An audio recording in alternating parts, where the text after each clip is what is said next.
Y ahora sí, pues entrando en materia de nuestra sesión mensual, hoy tenemos el privilegio de contar con un invitado de gran trayectoria, el doctor Lauro Manuel González Caldera. Él es especialista en medicina de urgencias, certificado, egresado del Hospital General de Zona número 1 en Durango. Actualmente se desempeña igualmente en el área de urgencias en el HGZ número 1 en Zacatecas. Cuenta con un fellow en ultrasonido de emergencias, con el cual nos va a acompañar en esta sesión. Y recientemente también externando la felicitación porque fue nombrado como presidente del Colegio de Medicina de Urgencias ahí en el estado de Zacatecas. El día de hoy nos acompaña con el tema el rol de los bloqueos regionales ecoguiados en el manejo del dolor. Su tema es de mucha relevancia ya que combina la práctica cotidiana con el respaldo de la evidencia y sobre todo una innovación en cuanto a la tecnología. También cabe destacar que el doctor el doctor González va a formar parte de nuestras jornadas de actualización y lo que le va a dar un mayor peso a este evento. Finalmente, también les recuerdo que esta sesión se estará compartiendo el enlace de asistencia, ahí se lo voy a poner varias veces en el chat para que puedan estar atentos y subir sus datos y que quede registrado para que se generen sus asistencias y sus constancias sin mayor problema. Sin más, Doc, muchas gracias. Otra vez, ya estuvimos platicando un poco ahí antes de la sesión. Muchas gracias por esta disponibilidad y gracias a todos los asistentes. Adelante, Doc. Gracias. ¿Qué tal? Buenos días. Para mí es un gusto y un honor ser invitado nuevamente a la Sociedad Médica de La Laguna. Gracias al doctor Leo Santos por darme esta oportunidad nuevamente. Y pues tratar de un tema muy importante en el servicio de urgencias, ya que anteriormente no se tomaba mucho en cuenta para ese tipo de pacientes en el servicio de emergencias. Sin embargo, poco a poco vamos introduciendo día a día el ultrasonido, el POCUS y aparte pues los bloqueos, ¿verdad? Entonces es un tema de suma importancia, ya que no solamente se utiliza para manejo del dolor, sino para también algunos procedimientos que requieren alguna tipo de anestesia o sedación y que pues obviamente las complicaciones pues son muy vastas, ¿no? Sin embargo, con los bloqueos pues se reducen todas estas complicaciones y el pronóstico para los pacientes pues es mucho mejor. Eh, el contenido, vamos a hablar un poquito de lo que es el dolor, vamos a hablar de lo que son las ventajas de los bloqueos regionales, las complicaciones de los mismos, anestésicos más utilizados y la dosificación de los mismos. Vamos a desglosar lo que es bloqueo del plexo braquial, bloqueo del plano de los erectores de la espina y bloqueo del miembro inferior, abarcando con estos bloqueos la mayoría de la economía del cuerpo, ¿no? En cuanto al contenido de los bloqueos, sí, vamos a hablar en cuanto al plexo braquial, dos bloqueos muy interesantes y muy importantes, que es el bloqueo del interescalénico y bloqueo supraclavicular. También vamos a hablar del bloqueo del plano de los erectores, en el cual pues engloba todo lo que es tórax, abdomen y bloqueo del miembro inferior, que vamos a hablar del bloqueo PENG, bloqueo femoral y bloqueo ciático a nivel popliteo, ¿de acuerdo? Entonces, como generalidades del dolor, tenemos que el dolor es un síntoma subjetivo. En realidad, cada paciente, dependiendo del umbral del mismo, pues lo toma dependiendo de su manera de sentirlo, ¿no? Y es un componente tanto nociceptivo y afectivo, y es una sensación pues altamente desagradable.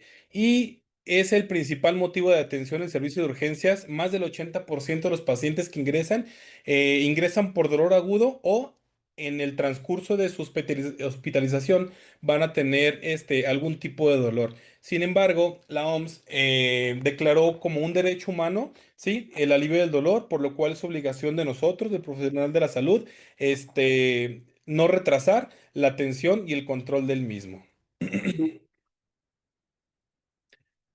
Como ventajas de los bloqueos guiados por ultrasonido es identificar, obviamente, la zoonoanatomía, las estructuras anatómicas en tiempo real. ¿Para qué? Para que con esto nosotros podemos disminuir y tener menor riesgo de lesiones, ya sea vasculares, nerviosas o sistémicas. También debemos de nosotros visualizar cuando nosotros hacemos el bloqueo anestésico, visualizamos la aguja y por ende nosotros visualizamos la distribución de todo el anestésico a nivel de alrededor del nervio, ¿no? Que nosotros queremos bloquear. También, además, es una intervención segura, ¿sí? Ya que en todo momento estamos viendo nuestra aguja y más que nada la punta de la aguja, que es lo que nos interesa para no dañar lo que es el nervio. Y además de que puede ser reproducible en el servicio de urgencias. ¿Cuáles son las complicaciones? Pues una de ellas puede ser la lesión del nervio periférico, ¿sí? Y la más temida por todos, pues es la toxicidad sistémica por anestésicos locales, que obviamente una de estas complicaciones puede ser a nivel del sistema nervioso central y cardiovascular, ¿de acuerdo? Otro de ellos puede ser el síndrome compartimental agudo del nervio, ya que si nosotros colocamos o inyectamos dentro del nervio intraneural, es posible que nosotros hagamos isquemia y aparte un síndrome compartimental. Además de por la vecindad, nosotros podemos tener alguna lesión vascular. Es por ende que nosotros tenemos que estar viendo en todo momento nuestra aguja para así evitar todo ese tipo de complicaciones. Aquí tenemos nosotros un nervio en el cual alrededor está cubierto por el perineuro y adentro el endoneuro con sus vasos, ¿sí? Entonces nosotros lo que tenemos que hacer dentro de plano, estar un poquito fuera o retirado del nervio para no lesionarlo y por ahí inyectar nuestro anestésico, lo cual va a discurrir por todo el nervio y lo va a bañar para así poco a poco ir absorbiendo el anestésico que nosotros ocupemos, ¿sí? Y por ende disminuir así el dolor o dar la anestesia de ese paciente, ¿verdad? Aquí en esta imagen lo vemos en un modo B, donde vemos nuestra aguja entrando en plano, ¿sí? En esta parte se ve lo que es el plexo braquial, que es el nervio, ¿sí? Donde nosotros vemos nuestra aguja, la punta de la aguja, ¿para qué? Para así nosotros evitar la complicación que es dañar el nervio o infiltrar lo que es algún acceso venoso, ¿verdad? La incidencia de lo que es la toxicidad sistémica asociada a los anestésicos locales es muy baja, es del 0,18%. Sin embargo, es una de las más temidas porque puede ser muy mortal. Sin embargo, existen algunos medicamentos que se pueden utilizar para contrarrestar este tipo de toxicidad.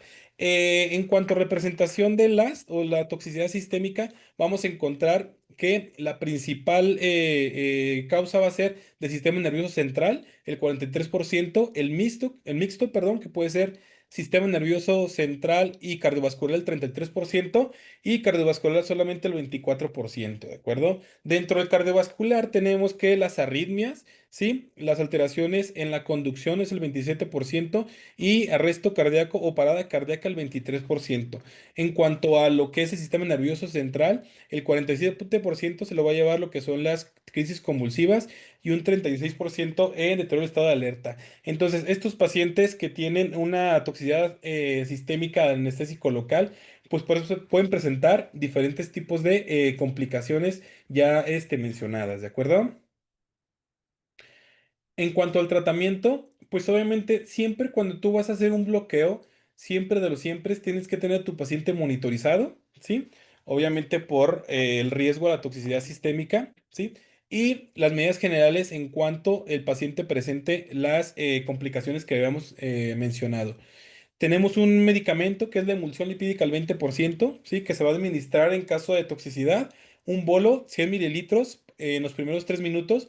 Si el paciente pesa menos de 70 kilos, y si, perdón, más de 70 kilos, y si pesa menos de 70 kilos, se va a administrar de 1,5 mililitros por kilo en los primeros 3 minutos.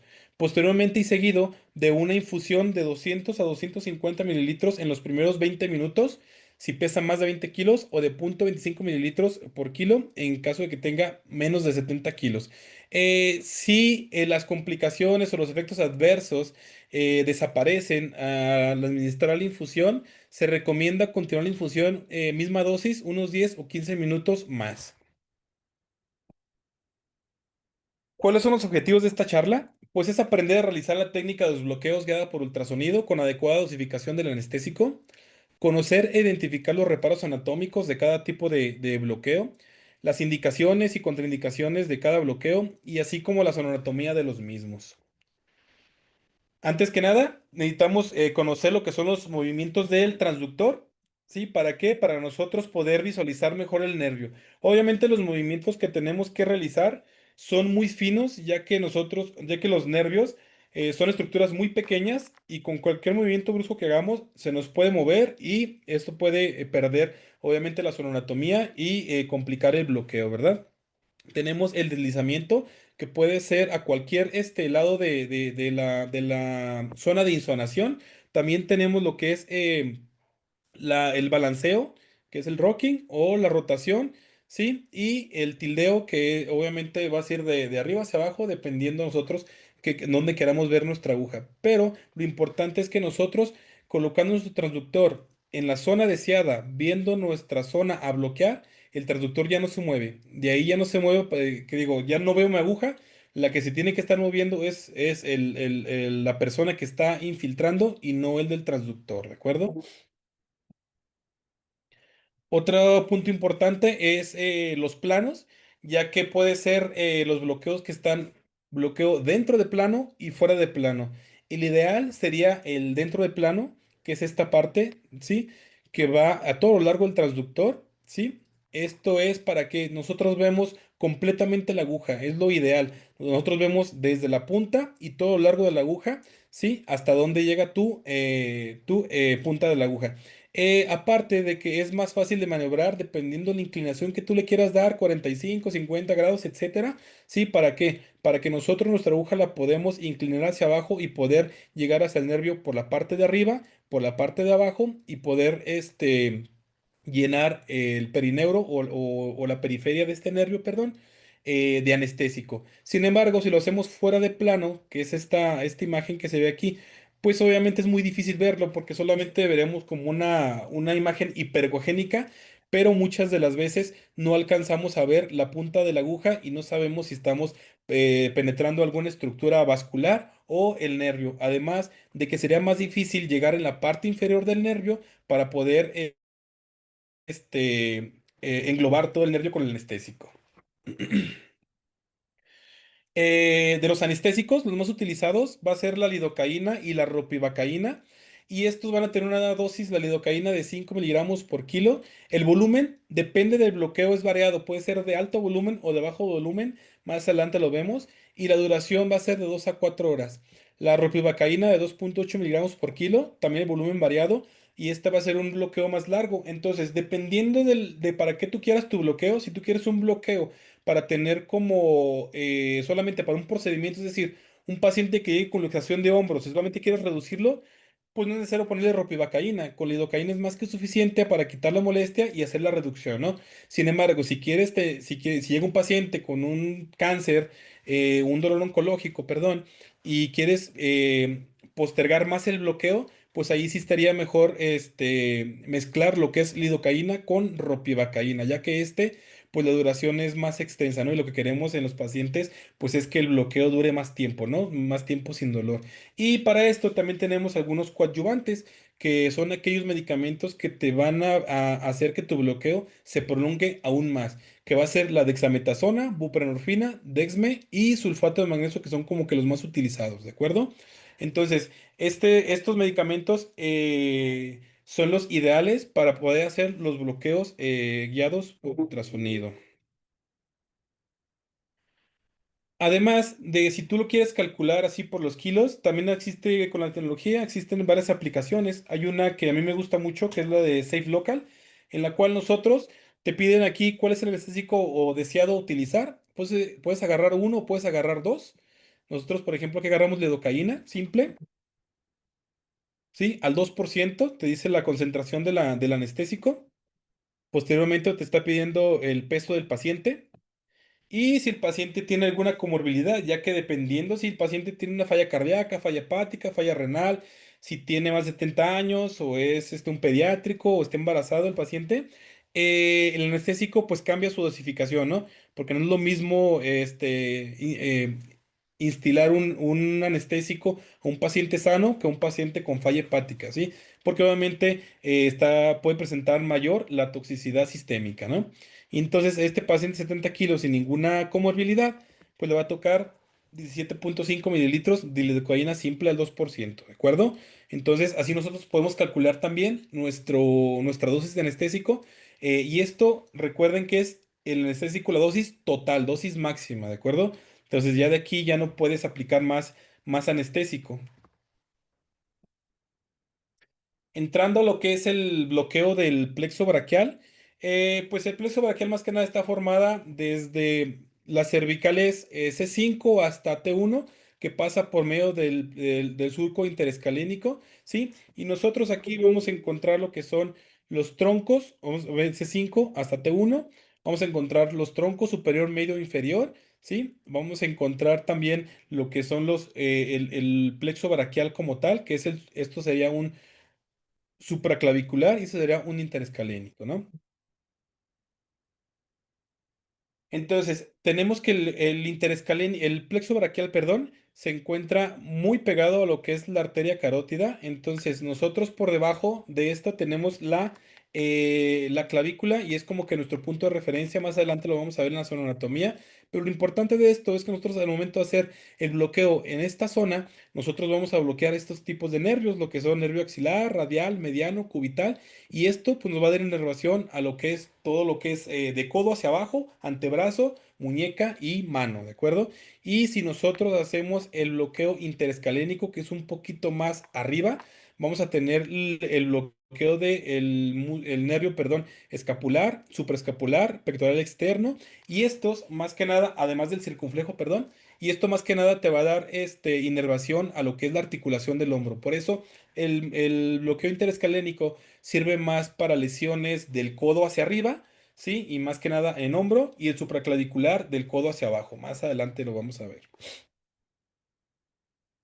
Hablando del bloqueo interescalénico, pues es un bloqueo del plexo braquial que vamos a bloquear lo que es la rama C5, C6 y C7. Es un bloqueo de bajo volumen, menos de 15 mililitros, y se aplica en pacientes que tienen lesiones de hombro y de brazo proximal. Ya dijimos que de codo hacia arriba les pega muy bien ese tipo de bloqueos. Y obviamente este tipo de bloqueos desde C5, C6 y C7 vamos a tener un bloqueo o una anestesia, el de la parte posterior, ¿sí? Así como de la parte anterior. Y más que nada lo que es el nervio axilar o circunflejo y perdón, el nervio supraescapular, nervio dorsal escapular y nervio pectoral externo. Estos son los músculos que le dan inervación a lo que es el hombro y eso te ayuda mucho para pacientes que tengan lesiones de esta parte o de esta zona, ¿no? Entonces, tenemos que el nervio supraescapular, sí, es el que es C5 y C6, te va a dar inervación a lo que es la articulación glenohumeral, acromioclavicular, músculo suprainfraespinoso y lo que es el circunflejo axilar, que es también del C5 a C6, te va a dar también la inervación de la articulación glenohumeral, así como del manguito rotador, ¿no? Aquello que te da estabilidad en lo que es el hombro.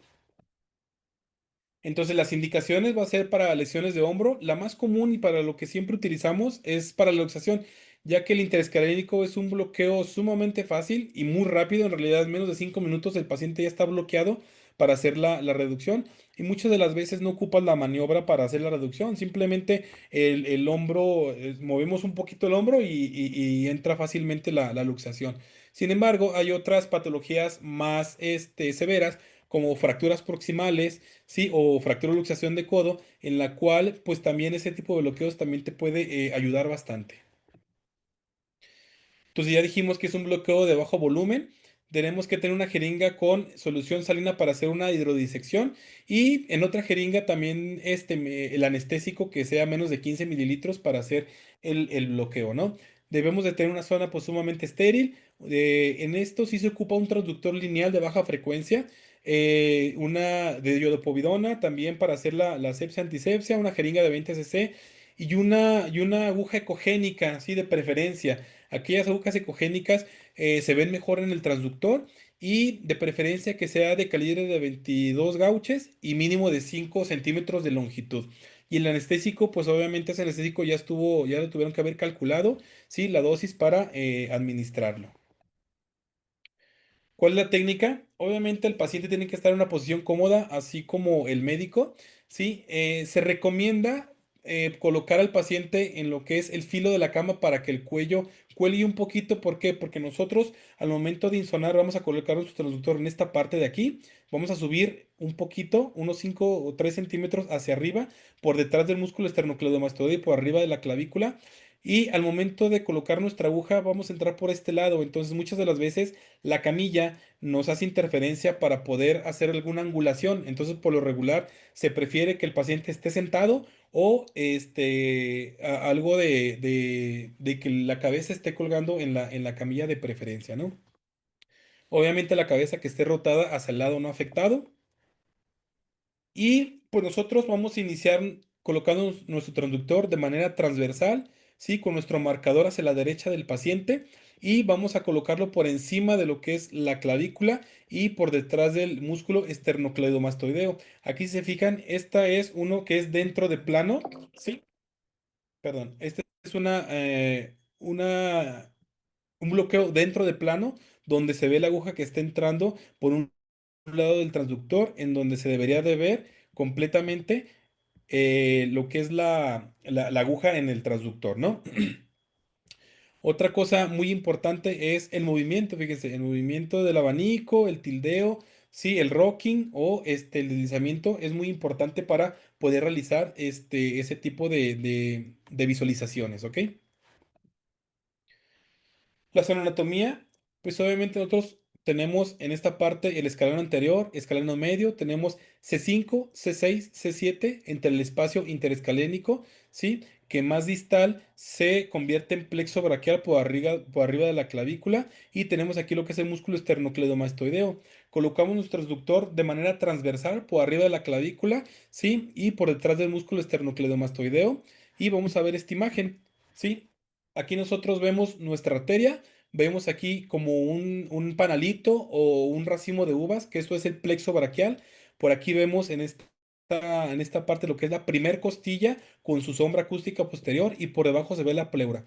Esto es una imagen a nivel supraclavicular, ¿de acuerdo? Es muy importante comenzar a insonar en esta zona para poder de aquí irnos a lo que es el interescalénico.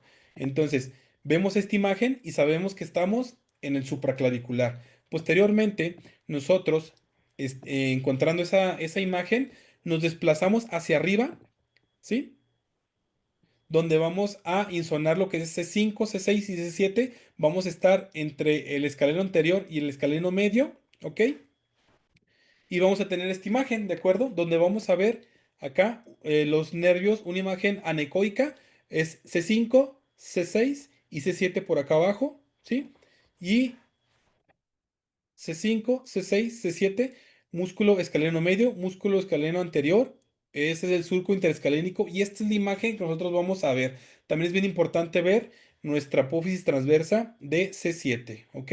Esta es la imagen que nosotros debemos de ver para poder saber que estamos en la zona indicada para realizar el bloqueo interescalénico. Entonces, nosotros colocamos nuestro transductor para ver el plexo braquial, nos desplazamos hacia arriba hasta ver esta imagen. Mucha gente lo llama también como una imagen del semáforo, signo del semáforo, porque son los tres imágenes del semáforo, o el signo de la mariposa, ¿sí? Que el cuerpo de la mariposa sería los nervios y las alas serían los músculos escalenos, ¿no? Entonces, teniendo esa imagen, nosotros tenemos que entrar dentro de plano, ¿sí? Para colocar nuestra aguja y colocar nuestro anestésico bañando entre C5 y C6, entre C6 y C7, por arriba de C5 y por debajo de C7. ¿Para qué? Para que ese anestésico pueda bañar todos los nervios, ¿sí? Y obviamente así poder dejar bien el bloqueo. Ahora, es bien importante nosotros estar viendo siempre lo que es la punta de la aguja, ya que si nosotros no vemos la aguja, podemos tener una lesión del nervio, ¿sí? Ya, esta imagen que se ve blanquita aquí es el perineuro, entonces nosotros podemos lesionar el nervio y dejar una lesión nerviosa, una lesión motora sensitiva, y o si no, si infiltramos o estilamos el medicamento dentro del nervio, podemos hacer un síndrome compartimental y podemos hacer isquemia también del nervio. Por eso siempre, siempre tenemos que ver la aguja. Si no vemos la aguja, no entres y no instiles el medicamento, ¿de acuerdo? Aquí tenemos un video, ¿sí? En donde tenemos C5, C6 y C7. Aquí se ven, que es el signo del semáforo, se ven muy chiquitos aquí. ¿sí? C5, C6 y C7. Y en este video vamos a ver cómo entra tu aguja.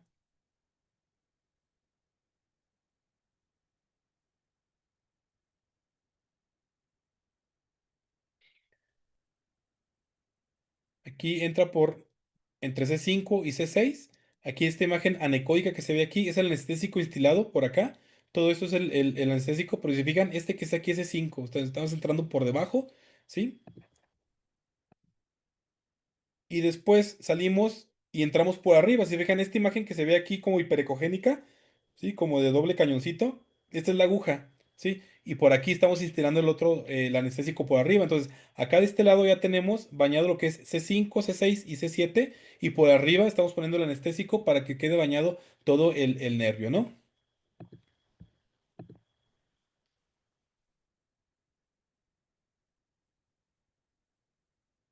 Si se fijan, pues ya quedó bañado todo el nervio y ese es un bloqueo pues interescalénico. Y ese, aquí se ve la aguja cómo se retira, sí, que es una imagen hiperecogénica al ultrasonido. Y esa fue por una reducción de hombro en la cual, pues al final, pues se ve ya la movilidad y el hombro o la articulación del hombro pues normal, ¿no? No sé si se alcanza a ver bien o se ve medio cortado.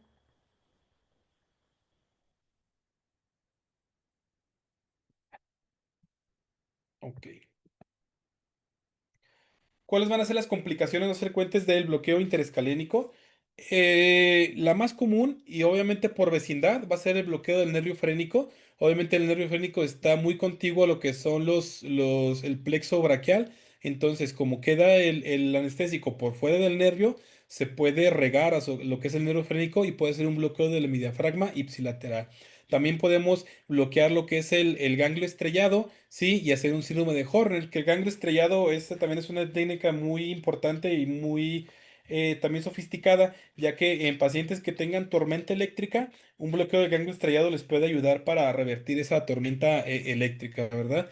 Y para saber que se pegó ese nervio, pues es con un síndrome de Horner, ¿no? También menos frecuente el bloqueo del nervio recurrente, perdón, punción arterial y pues la toxicidad sistémica por anestésico local. Vamos a hablar ahora sobre el bloqueo supraclavicular. Este también es un bloqueo de técnica de bloqueo de plexo braquial. Es un bloqueo de bajo volumen y es más utilizado también para lesiones de codo, antebrazo, muñeca y mano, ¿de acuerdo? Ya que si nosotros recordamos, nuestro bloqueo va a estar en esta parte y va a ser donde está el plexo braquial ya meramente descrito y vamos a bloquear desde nervio radial, nervio mediano, nervio cubital, músculo cutáneo, axilar, ¿sí? Lo que eso nos va a dar la inervación pues de todo el antebrazo, muñeca y mano. Indicaciones: fractura de luxación de codo, fractura de luxación de muñeca, lesiones de mano, etcétera. Sí, dolores crónicos también le sirve bastante. Es un bloqueo de bajo volumen, sí, de 3 a 5 cc para hidrodisección, volumen menos de 10 a 15 mililitros, ya hemos dicho, y un traductor lineal, ¿de acuerdo? De hecho, el material va a ser similar en todos los bloqueos, ¿ok? Y pues obviamente la aguja ecogénica de preferencia de 22 gauches y mínimo de 5 centímetros de longitud. Entonces, aquí tenemos que nuestro plexo braquial va a estar aquí a nivel de los troncos, por arriba de la clavícula, es donde nosotros vamos a aplicar el anestésico y esto es la zona, lo que nos va a bloquear. En realidad es muy poco lo que nos bloquea en hombro, lo que más nos va a bloquear va a ser todo el antebrazo, muñeca y mano. Igual la posición cómoda del paciente y del operador, de cúbito supino, y es la misma técnica, ¿no? Encontramos el interescalénico por delante del transductor y por debajo del transductor vamos a encontrar nuestra clavícula. Ahí vamos a hacer un movimiento, rocking, así de balanceo, ¿sí? Hacia arriba, hacia abajo, para poder encontrar mejor nuestro plexo braquial. Igual, vamos a encontrar esta imagen donde colocamos nuestro transductor transversal por arriba de la clavícula, nos desplazamos hacia la derecha o hacia la izquierda, sí, y hacemos un balanceo para poder localizar nuestro nervio y vamos a encontrar esta misma imagen, ¿no? Donde vemos la arteria, vemos aquí el plexo braquial que tiene una imagen como de racimo de uvas o un panalito. Por aquí tenemos nuestra primer costilla, la pleura y el músculo escaleno medio, músculo escaleno anterior, ¿de acuerdo? y se vería así. Entonces nosotros lo que queremos hacer en el plexo braquial es entrar dentro de plano de este lado y sí, y como aquí está la pleura hay que tener mucho cuidado. Si no vemos la aguja, no hay que entrar. ¿Por qué? Porque podemos hacer un neumotórax. Entonces lo que tenemos que hacer es entrar y chocar contra la primer costilla. Eso va a ser nuestro punto de seguridad. Chocándonos con nuestra primer costilla, ahí es donde dejamos nuestro anestésico. Para que ese anestésico bañe la parte inferior de nuestro plexo braquial. Posteriormente nos podemos salir y entrar por arriba para bañar el resto del nervio, ¿de acuerdo? Aquí está esta imagen donde vemos una aguja dentro de plano, ¿sí? Donde aquí tenemos el plexo braquial, la arteria de la primera costilla, la pleura en este lado, ¿sí? Músculo escaleno medio, acá estaría el músculo escaleno anterior. Y tenemos que aquí podemos entrar por arriba del plexo braquial, siempre viendo tu punta de la aguja para poder ver que no lesionemos nervio y que el anestésico recorra bien, ¿sí? Dejamos nuestro anestésico, posteriormente salimos y nos ingresamos hacia abajo, topando la primera costilla como punto de seguridad para poder bañar todo el nervio posible, ¿de acuerdo?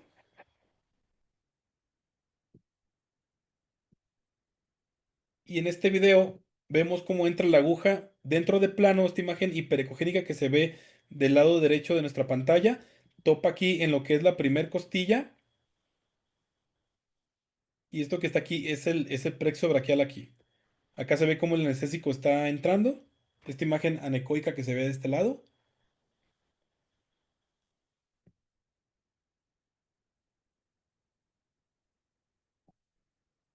Y si fijan, la aguja se tiene que ver así, una imagen hiperecogénica y siempre tienes que ver tu punta de la aguja para no lesionar el nervio. Aquí nos faltó el video donde sale y entra por arriba, ¿sí? Para poder bloquear esta parte de acá, ¿de acuerdo? Pero así es como se realiza el bloqueo del plexo braquial. ¿Cuáles son las complicaciones?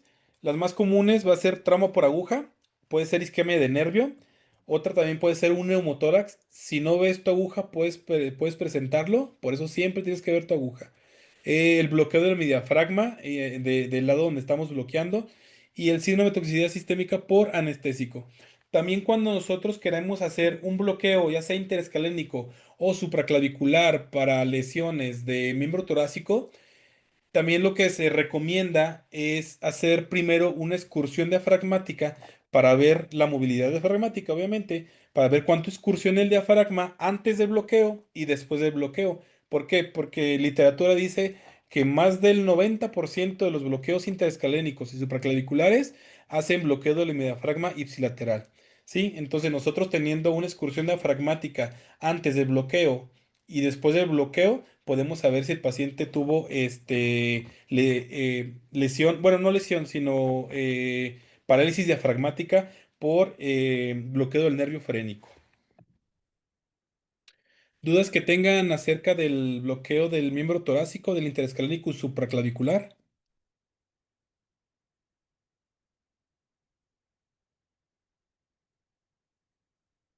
¿Nadie?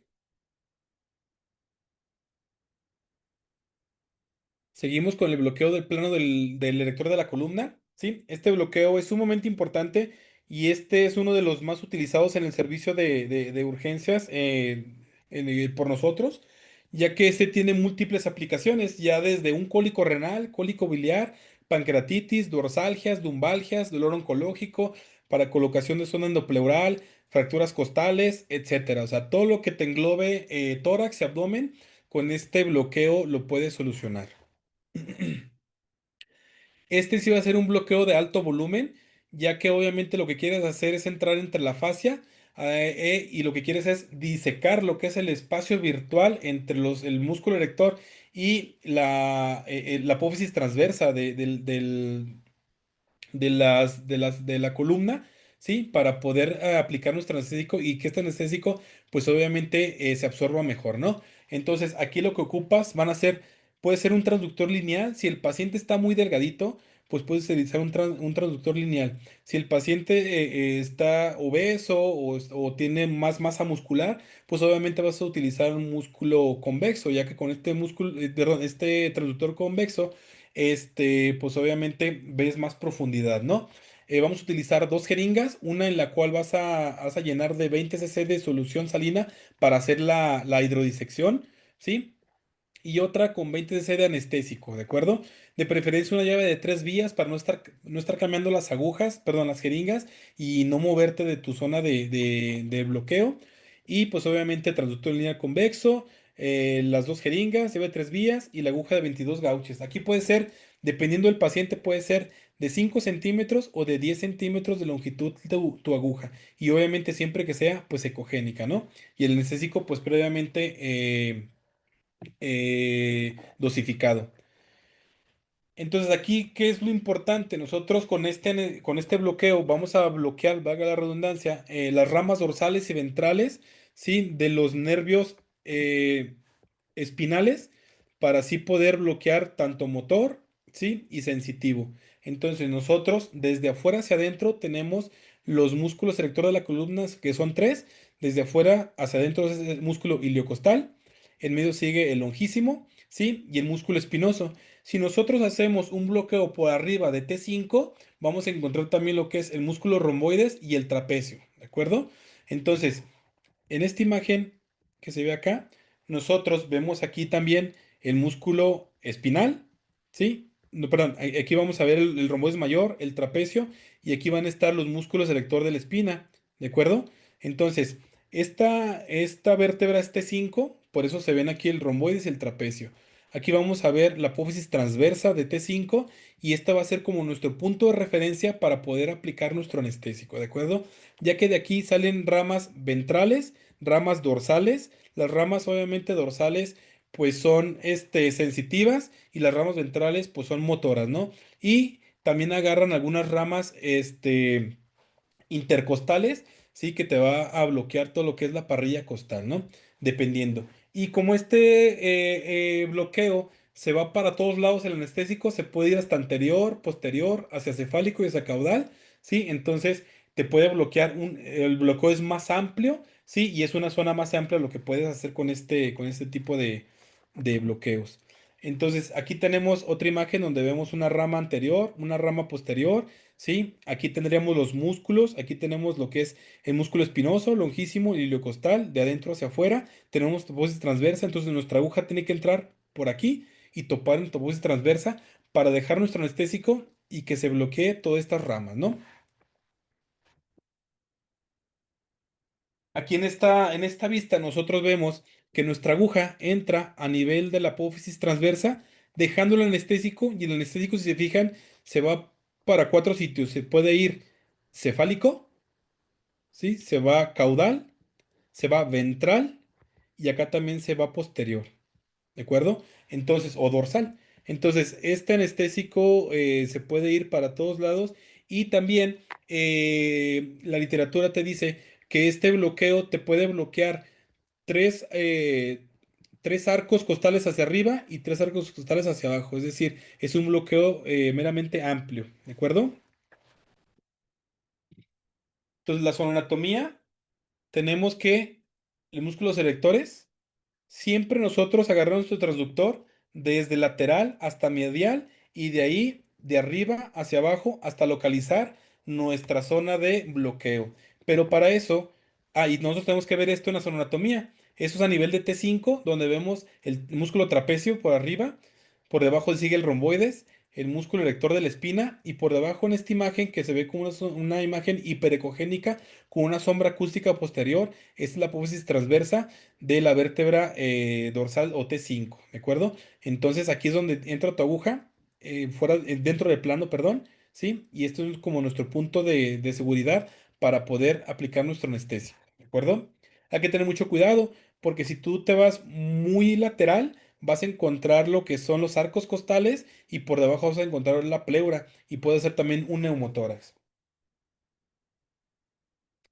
Para eso tenemos los dermatomos para ver lo que nosotros queramos bloquear. Es decir, si nosotros queremos hacer un bloqueo, que el paciente llegó con un cólico renal, ya se le puso analgésico, no remite el dolor, continúa con el padecimiento, entonces lo que podemos hacer es un bloqueo a nivel de entre T8 y T10 y eso te bloquea muy bien lo que es el riñón. Si queremos hacer un bloqueo para un cólico biliar, pues también entre T8 te puede ayudar, obviamente del lado derecho, y dependiendo del órgano que quieras anestesiar o quitar la molestia, pues es la zona o el nivel donde tú vas a bloquear. Por ejemplo, para pancreatitis, el páncreas pues está inervado por los dos lados, entonces tienes que hacer un bloqueo bilateral. Tienes que hacer un bloqueo derecho y un bloqueo izquierdo, más o menos también a nivel de entre T7 y T8, para poder bloquear lo que es el páncreas. Sin embargo, acuérdense que nosotros cuando calculamos nuestro anestésico es la dosis máxima. Entonces la dosis máxima la tienes que dividir entre dos.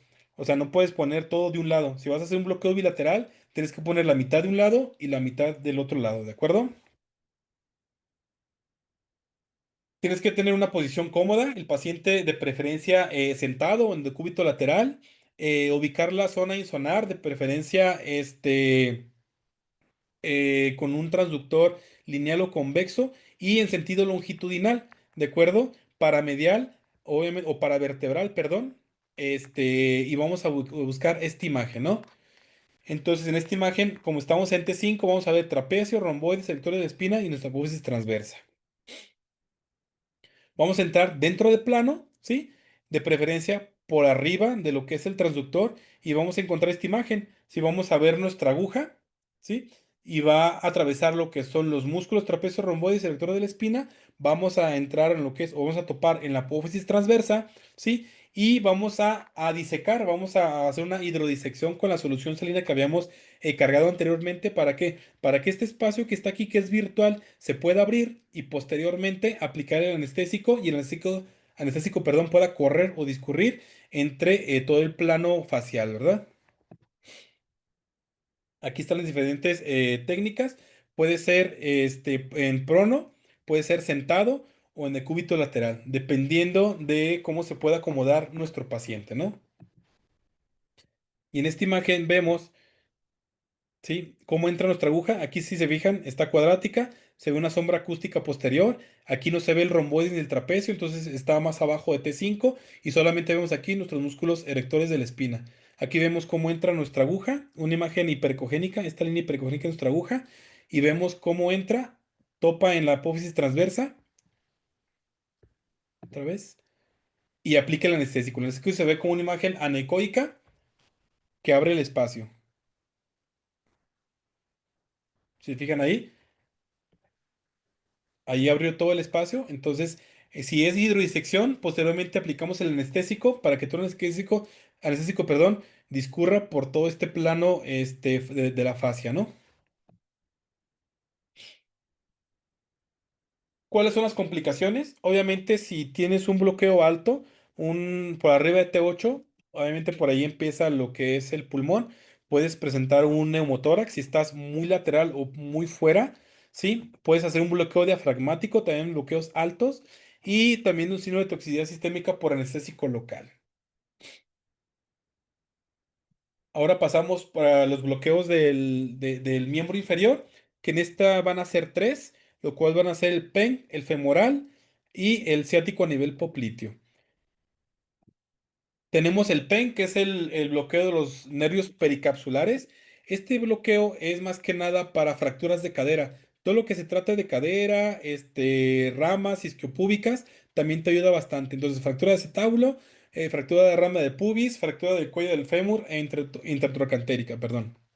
Entonces, para luxaciones de cadera también ayuda bastante. Y este también es un bloqueo de bajo volumen, también de entre 15 y 10 mililitros de anestésico y obviamente también la misma material. Aquí también podemos utilizar, más bien debemos utilizar tanto el lineal como el convexo, ya que también hay pacientes que están muy delgaditos, que con el lineal se ve muy bien, pero hay pacientes que están obesos y obviamente no se puede ver bien con el lineal y tienes que utilizar el transductor convexo. Entonces, aquí nosotros la inervación va a estar, esto también es importante, ¿por qué? Porque los nervios pericapsulares van a dar una inervación sensitiva y no motora, es decir, si el paciente llega con una luxación de cadera, puede hacer el bloqueo PEN, reduces la luxación de cadera y obviamente esperar a que no haga ninguna reacción al anestésico y se puede ingresar a domicilio porque no se bloqueó lo motor. Entonces eso es algo muy importante porque el paciente solamente no siente pero sí puede mover su extremidad, ¿no? Y esto es mejor dado por la rama proximal del femoral, obturador y obturador accesorio, ¿de acuerdo? Que son ramas de la segunda, tercera y cuarta rama lumbar, ¿de acuerdo? ¿Cómo va a ser nuestra técnica? El paciente, pues obviamente tiene que estar en decúbito supino, posición de cadera neutra. Debemos de nosotros encontrar esta parte de aquí, que es la espina ilíaca anterior-inferior. Vamos a colocar nuestro transductor oblicuo a lo que es la línea inguinal, ¿sí? Y vamos a ver esta imagen, donde vamos a ver de parte de fuera hacia adentro lo que es la arteria femoral, la vena femoral, esta parte que, estructura que se ve aquí es el nervio femoral. Por debajo de esta vamos a ver el músculo psoas y el tendón del psoas. Por debajo del tendón del psoas vamos a encontrar los nervios pericapsulares, que son estos, sí, son los que nosotros tenemos que bloquear, ¿de acuerdo? Entonces, nosotros tenemos que ver esta imagen para poder, ver mejor y saber que estamos en la posición, ¿de acuerdo? Perdón, esta es la zona medial y esta es lateral. Entonces, debemos de tener mucho cuidado, ¿por qué? Porque muchas de las veces pensamos que estamos en el plano y estamos fuera de, ya que si nosotros vemos esta imagen redondeada por debajo, o sea, vemos la arteria femoral, vemos esta imagen, esta es la cabeza del fémur. Quiere decir que nosotros estamos muy abajo en la línea A que se ve aquí. Entonces, si estamos viendo esa imagen, estamos por debajo y debemos de subir 1 a 2 centímetros por arriba para poder ver esta imagen. ¿Sí? Donde ves la cresta ilíaca anterior, ves aquí el músculo del psoas, el tendón del psoas, la arteria femoral, ¿sí? Y la imagen, obviamente esta muesca que se ve aquí es donde tú tienes que ver el tendón del psoas. Más bien, nuestro punto de referencia es nuestro tendón del psoas, que es una imagen hiperecogénica, ¿sí? Por arriba del ilio. ¿De acuerdo? Ahí nosotros estamos haciendo el doctor David Reyes Rivas, un servidor y el doctor Morones, un bloqueo PENC, que es el siguiente. Entonces, aquí nosotros vemos nuestra cresta ilíaca, ¿sí? En esta parte vemos la arteria femoral y en medio vemos el tendón del psoas, ¿sí? Entonces quiere decir que estamos en la zona correcta para poder colocar nuestro bloqueo PENG.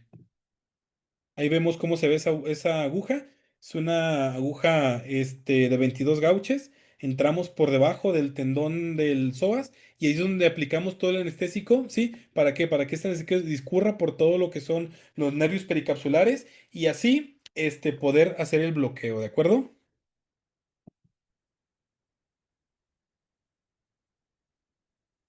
Y obviamente la profundidad, pues también dependiendo del paciente, pero no está más de 4 a 5 centímetros. Hay muchos que están entre 2 centímetros, un paciente delgado. Entonces, sí le fue muy bien a nuestro paciente, ¿va? ¿Cuáles son las complicaciones más frecuentes? Va a ser lesión del nervio, va a ser trauma por aguja, isquemia del nervio, también puede presentar lesión vascular y como todos, el síndrome de toxicidad sistémica por el anestésico local.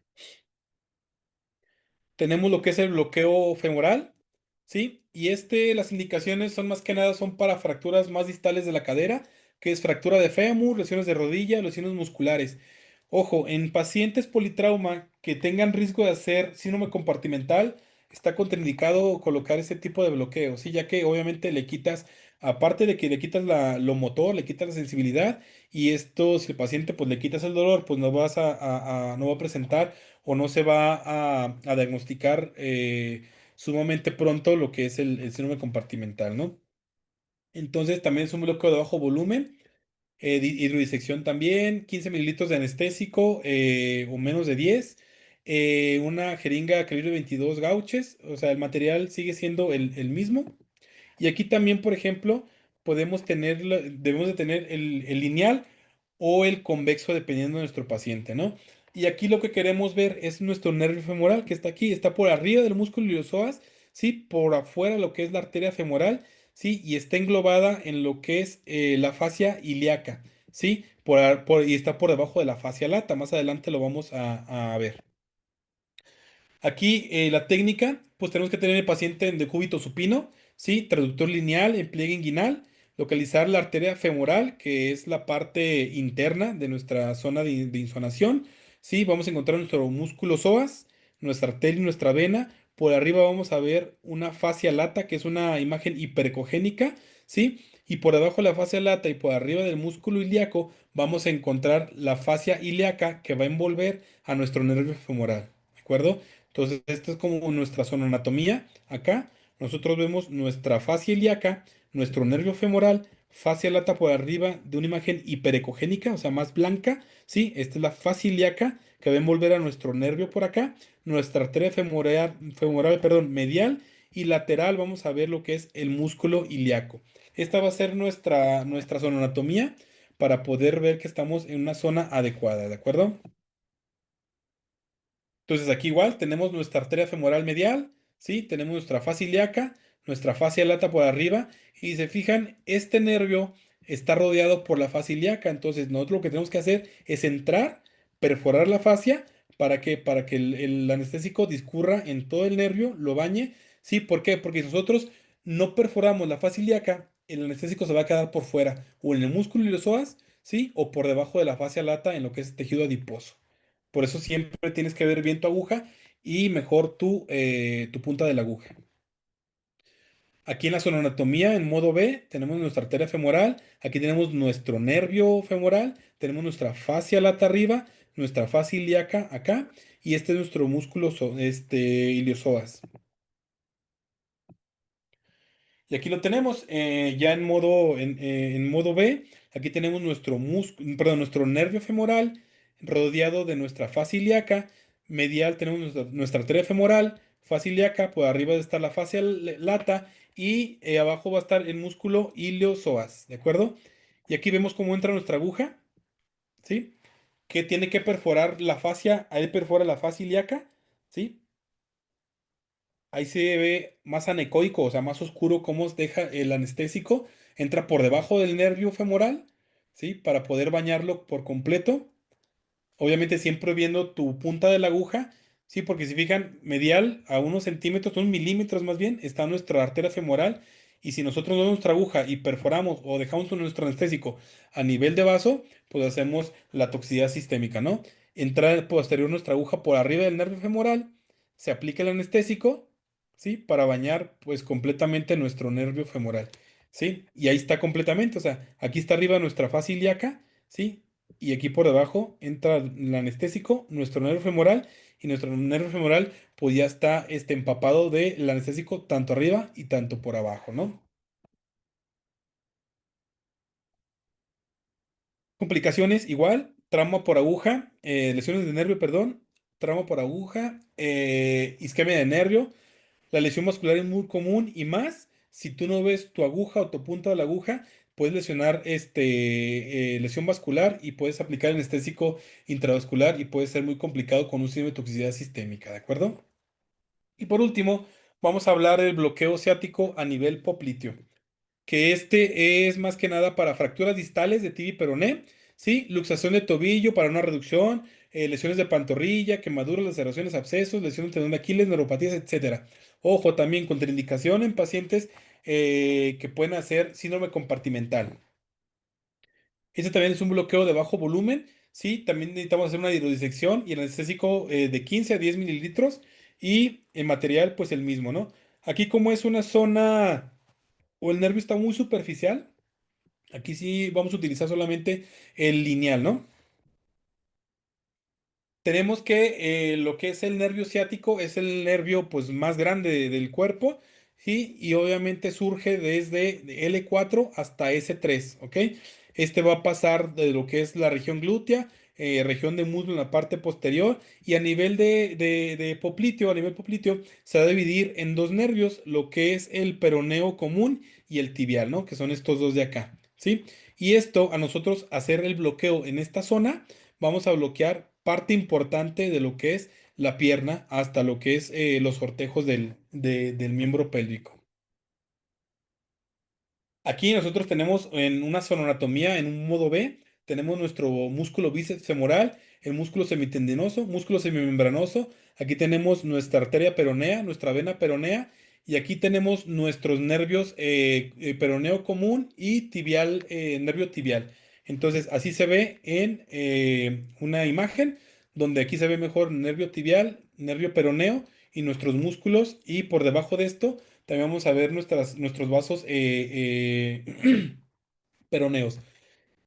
Aquí nosotros podemos hacer el bloqueo dentro de plano o fuera de plano, ¿sí? Así como lo estamos viendo aquí. Ya que dependiendo de cómo esté el paciente, ¿sí? Podemos doblar la pierna, ¿sí? Para poder entrar nuestro transductor por debajo o poner nuestro paciente que esté en decúbito prono, para poder realizar la insonación, ¿sí? Y vamos a ver esta imagen. Entonces, nosotros podemos entrar dentro de plano, que sería como está en esta imagen. Entraríamos por acá, ¿sí? O fuera de plano, que es entrar por aquí por debajo o por arriba, ¿de acuerdo? En medio del transductor, ¿sí? Que sería esta. Esta sería fuera de plano. Y aquí no importa mucho, ¿por qué? Porque como son dos nervios, aquí lo importante es que tú entres, ¿sí? Y vayas a entrar en medio de los dos nervios.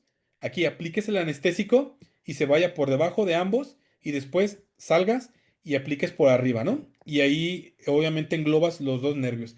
Si entras por fuera de plano, que sería esta, pues obviamente también está bien. ¿Por qué? Porque tú entras por debajo y bloqueas o más bien instilas el anestésico por acá y bloqueas lo que es el nervio peroneo y el tibial. Sales y entras por arriba y bloqueas todo el conjunto de nervios, ¿de acuerdo? Entonces, dependiendo cómo te acomodes y cómo sea más fácil para ti, más cómodo, puede ser que puedas hacer fuera de plano o dentro de plano, ¿de acuerdo?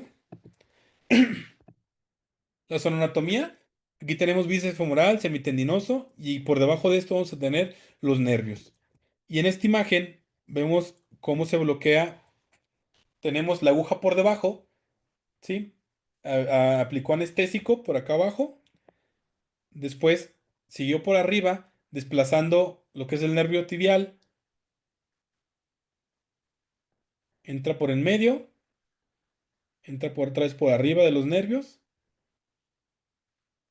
Entra entre los dos nervios. Este es uno y este es otro. La aguja se ve una imagen hiperecogénica que da imagen de reverberancia hacia abajo.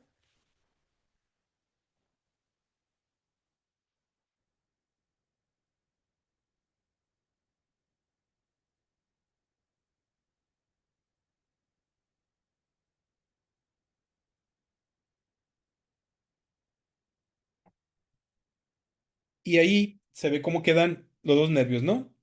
Aquí se ve uno, aquí se ve otro. En realidad, todo esto que se ve anecoico alrededor de los nervios, pues es anestésico.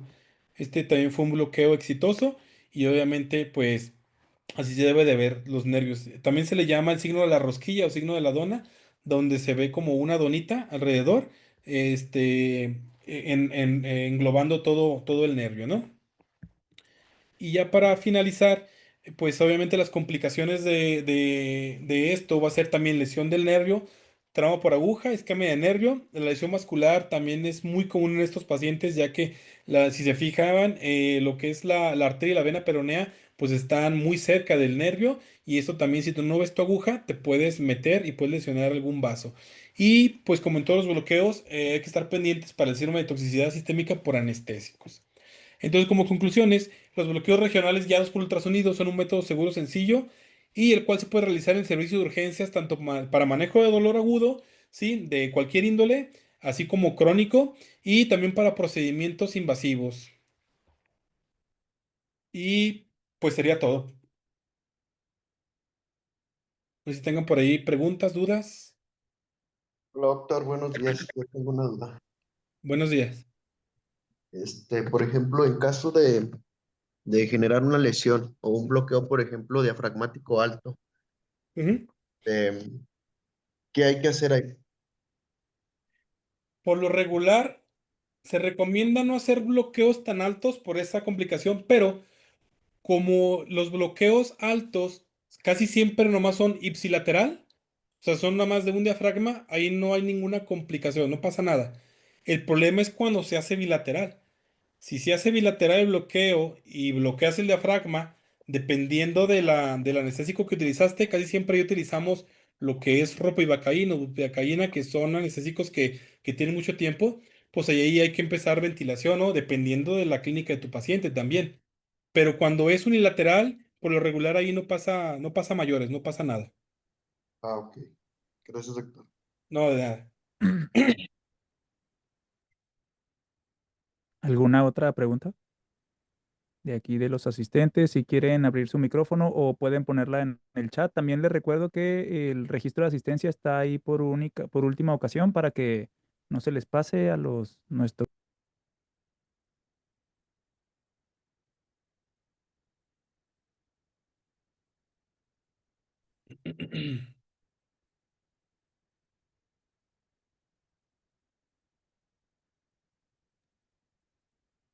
¿No hay alguna otra pregunta? Pues bueno. Sin más, Doc, muchas gracias por esta bonita sesión, muy didáctica, muy esquemática.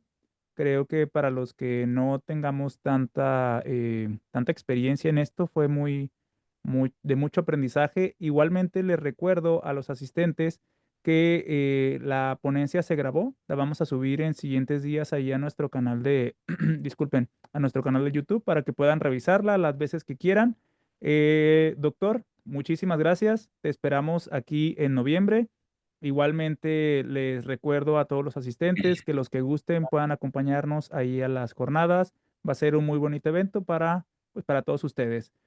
Doctor, en siguientes días te estaremos entregando tu constancia de participación como profesor en nuestra sesión académica de septiembre. Igualmente a los asistentes, próximamente les estaremos mandando la información de la sesión del siguiente mes con otro bonito tema. Sin más, doctor, muchísimas gracias por acompañarnos. No, doctor, al contrario, muchas gracias por la invitación nuevamente y pues aquí estamos para lo que se ofrezca, ¿de acuerdo? Muchas Saludos, gracias. doctor. Un Saludos, abrazo. abrazo, hasta Saludos a luego. todos. Saludos. Bye.